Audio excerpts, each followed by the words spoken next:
ZYXTH clicked his crystalline claws against his desk, the sound echoing through the xenobiology classroom aboard the Galactic Unity, humanity's first interstellar educational vessel. The Krellin student's translucent blue skin shimmered with amusement as he watched Maya Chin struggle with her breathing apparatus during the morning's atmospheric adaptation exercise. "Look at the little Terran," ZYXTH whispered to his podmate, Gorthak, whose four eyes rotated independently to focus on Maya. "She can't even handle a simple nitrogen-oxygen shift. How did her species ever leave their mud ball?" Maya's cheeks flushed red, a physiological response that sent the other alien students into fits of what passed for laughter among their species. Vorthons like Gorthak produced a deep rumbling sound, while the insectoid Xerians chittered with their mandibles. Even Lyra, the usually composed Andromedan whose ethereal form barely maintained cohesion, flickered with what Maya had learned to recognize as amusement. "That's enough," Professor Keldran's voice boomed through the classroom. The ancient Altarian's tentacles writhed with displeasure as his massive bulk shifted behind the lecturing platform. "Today we begin our field study rotation. Each species will demonstrate survival techniques on their homeworld. The Terran delegation has graciously agreed to let us visit Earth first." Maya straightened in her chair, trying to ignore the snickers that rippled through the classroom. As the only human among 43 students representing 17 different species, she had grown accustomed to being the subject of mockery. Humans were newcomers to the Galactic Federation, barely having achieved faster-than-light travel 50 years ago. Most of her classmates came from civilizations that had been exploring the stars for millennia. "The human will probably show us how to dig in dirt and throw rocks," ZYXTH muttered, his bioluminescent spots pulsing with mirth. "Or perhaps demonstrate their primitive combustion technology," added Nethera, a draconian whose scales shifted from green to purple when she was particularly pleased with her own wit. Maya bit her tongue. She had learned that defending herself only made things worse. Instead, she focused on her tablet, reviewing the itinerary she had submitted for their Earth visit. Let them mock her now. Tomorrow would be different. The next morning, the Galactic Unity dropped out of hyperspace near Earth's moon. Through the massive observation windows, the blue marble hung in the void like a jewel. Maya felt a surge of homesickness and pride as she watched her classmates press against the transparent aluminum, their various appendages leaving smudges on the surface. "It's so blue," whispered Lyra, her form solidifying slightly with surprise. "All that water," Gorthak rumbled. "How inefficient. Vorthon worlds convert excess water to useful energy." "The electromagnetic readings are chaotic," observed ZYXTH, consulting his bioscanner. "How do you function with such unstable magnetic fields?" Maya smiled quietly. "You'll see." The shuttle descended through Earth's atmosphere, and Maya watched her classmates' expressions change as they experienced their first entry into a planetary magnetosphere that wasn't artificially regulated. The Krellin's crystalline structures began resonating with Earth's magnetic field, creating haunting musical tones. The Xerians' chittering became erratic as their natural bioelectrical systems fluctuated wildly. "This is unusual," Professor Keldran admitted, his tentacles gripping the shuttle's support rails. "The field variations are unlike anything in our databases." They landed in the Rocky Mountains of Colorado, near a wilderness survival camp that Maya's family had used for generations.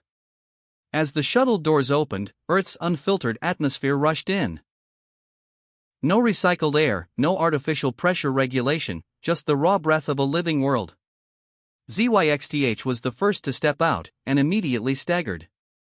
His translucent form flickered as Earth's gravity, just slightly stronger than Krellin standard, threw off his balance. "The gravitational constant isn't stable," he gasped. "Welcome to tidal forces," Maya said, jumping down from the shuttle with easy familiarity. "Earth has a large moon. Our gravity changes constantly." What followed was a revelation that none of her classmates had anticipated. Maya led them through a landscape that seemed to actively challenge their every step. The oxygen levels fluctuated with altitude. The temperature dropped 15 degrees as clouds covered the sun. The ground itself shifted between solid rock, loose scree, and patches of mud that seemed to grab at their various feet, claws, and appendages. "How do you navigate without quantum positioning?" Nethera demanded, her scales now a confused pattern of colors as her internal sensors failed to compensate for the magnetic interference. We use these, Maya said, pointing to her eyes.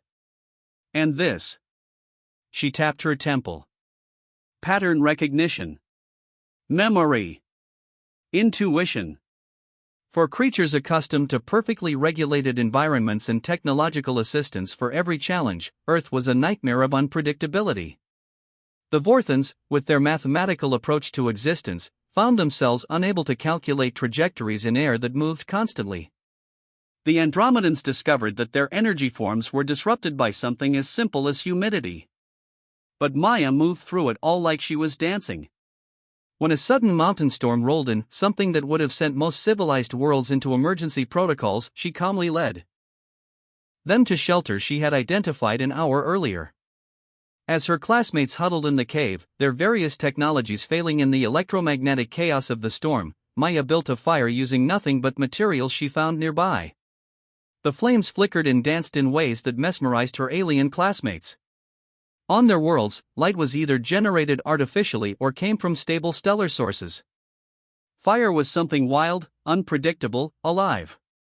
The chemical energy release is fascinating, ZYXTH whispered, his earlier mockery forgotten.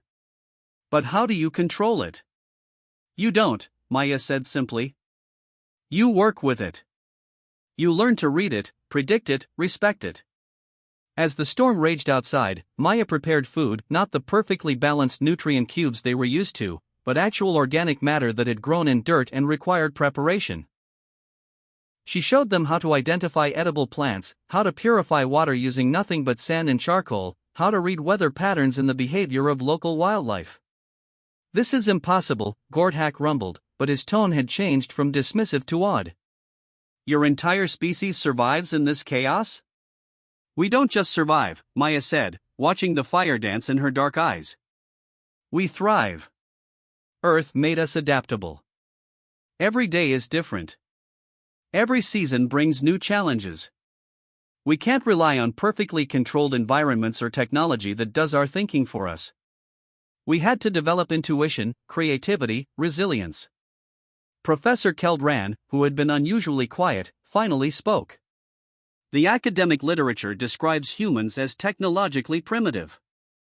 But this is a different kind of sophistication altogether. Over the next 3 days, Maya's classmates discovered truths about humanity that no textbook had prepared them for. They learned that humans could function in temperatures that would shut down Krellin crystal matrices. They watched Maya navigate by the stars when GPS satellites couldn't penetrate the storm interference. They saw her treat injuries using local plants when their medical scanners were confused by Earth's chaotic biosignatures. On the final day, as they prepared to return to the galactic unity, ZYXTH approached Maya hesitantly. His bioluminescent spots pulsed in patterns she had learned indicated embarrassment. I owe you an apology, he said. We all do. We assumed that because your technology was newer, your species was inferior. Maya looked out over the mountain vista, breathing deeply of the thin air that her lungs had evolved to process efficiently. Every world shapes its children differently, she said. Your planets gave you stability, predictability, technological mastery. Earth gave us something else. What? Lyra asked, her form shimmering with curiosity. Maya smiled. Earth gave us the knowledge that chaos isn't something to be defeated. It's something to be danced with. As their shuttle rose above the mountains, carrying them back to the controlled environment of their starship, Maya's classmates were quiet. They had come expecting to witness primitive survival techniques. Instead, they had encountered a form of intelligence they had never imagined, one that didn't seek to control nature but to harmonize with it. Later that evening, in the ship's common area, Maya found herself surrounded by her classmates for the first time, not as an object of mockery, but as someone they genuinely wanted to understand. They asked her about Earth's chaotic weather patterns, about human intuition, about the strange ability her species had to thrive in unpredictability. Tomorrow we visit Krell Prime, ZYXTH announced. I'm curious to see how you adapt to a world where everything is perfectly ordered. Maya grinned. Should be interesting. I've never been anywhere that predictable before. Professor Keldran, observing from across the room, made notes in his quantum journal. The lesson plan would need significant revision. The humans, it seemed, had much more to teach the galaxy than anyone had realized.